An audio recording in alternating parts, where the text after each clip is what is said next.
स्वागत है अंधेरों में। मैं हूँ खूनी कहानी और खौफ शुरू होता है मेरे होने से। चलिए शुरू करते हैं एक और खौफनाक कहानी। हिमालय नगर के एक छोटे से गांव में हर साल क्रिसमस की रात को लोग बड़े उत्साह के साथ सेलिब्रेट करते थे।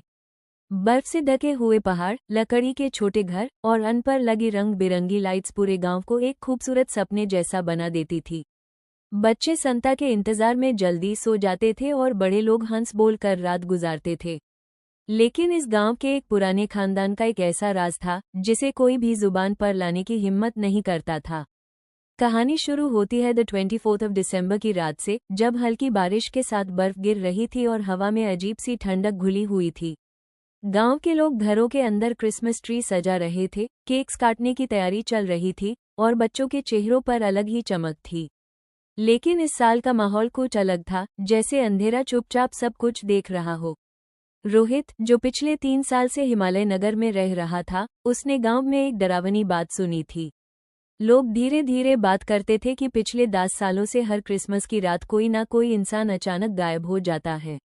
ना कोई लाश मिलती थी, ना कोई निशान, बस सुबह बर्फ पर कुछ अजीब से दाग मिलते थे जो धूप निकलते ही गायब हो जाते थे। गांव वालों का मानना था कि संता का एक खूनी रूप इस गांव में छुपा रहता है। अगर किसी ने क्रिसमस की रात कुकीज, मिल्क या गिफ्ट्स रख दिए तो वो संता के लिए नहीं होते, बल्कि यूएस खूनी चीज को बुलाने का सिग्नल होते हैं। कहते थे कि वो सैंटा इंसान को उसकी ही शैडो के साथ खींच लेता है। रोहित का घर गांव के आउटस्कर्ट्स में था, जहां रात और भी ज्यादा खामोश और अंधेरी होती थी। जैसे ही रात के 11 बजे, रोहित ने मजाक मजाक में अपनी छत पर कुकीज और मिल्क रख दिया और एक कोने में छुपकर देखने लगा। तभी उसकी नज़र सड़क पर पड़ी, जहां एक लाल कोट पहने आदमी की परछाई धीरे धीरे आगे बढ़ रही थी। दूर से वो संता जैसा लग रहा था, लेकिन जैसे जैसे वो पास आता गया, रोहित का दिल जोर जोर से धड़कने लगा।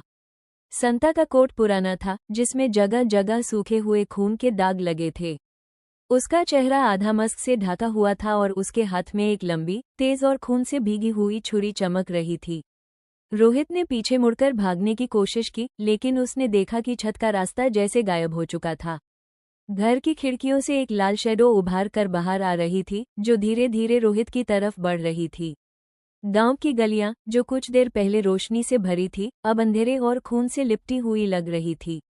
डर के मारे रोहित भागकर बेसमेंट में छुप गया। जैसे ही उसने दरवाजा बंद किया, बाहर से जोर जोर से थप्पड़ों की आवाज आने लगी। हर कदम के साथ वो चीज और पास आ रही थी।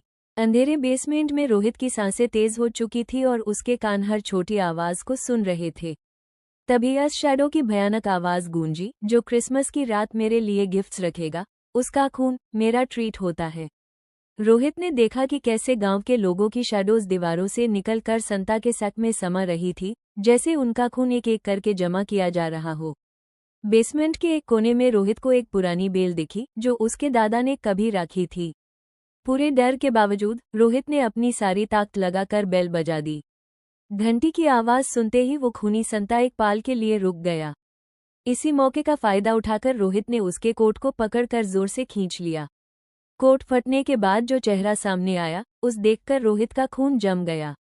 वो कोई संता नहीं था, बल्कि एक ऐसा खूनी था जो 50 साल पहले गांव के बच्चों का खून जमा करता था। गांव वालों ने यूं जिंदा जला दिया था, लेकिन उसकी आत्मा हर क्रिसमस की रात वापस लौट आती थी। शैडो तेज चीख के साथ अंधेरे में गायब हो गया, लेकिन रोहित जानता था कि ये सब खत्म नहीं हुआ है। आज भी हिमालय नगर के लोग कहते हैं कि अगर क्रिसमस ट्री के नीचे कुकीज राखी हो, तो संता जरूर आता है, पर हो सकता है वो सैंटा ना हो, बल्कि खूनी संता हो, जो अंधेरे में सिर्फ खून लेने आता है। अगर ये खौफनाक कहानी अच्छी लगी हो, लाइक, शेयर और सब्सक्राइब करना मत भूलिएगा।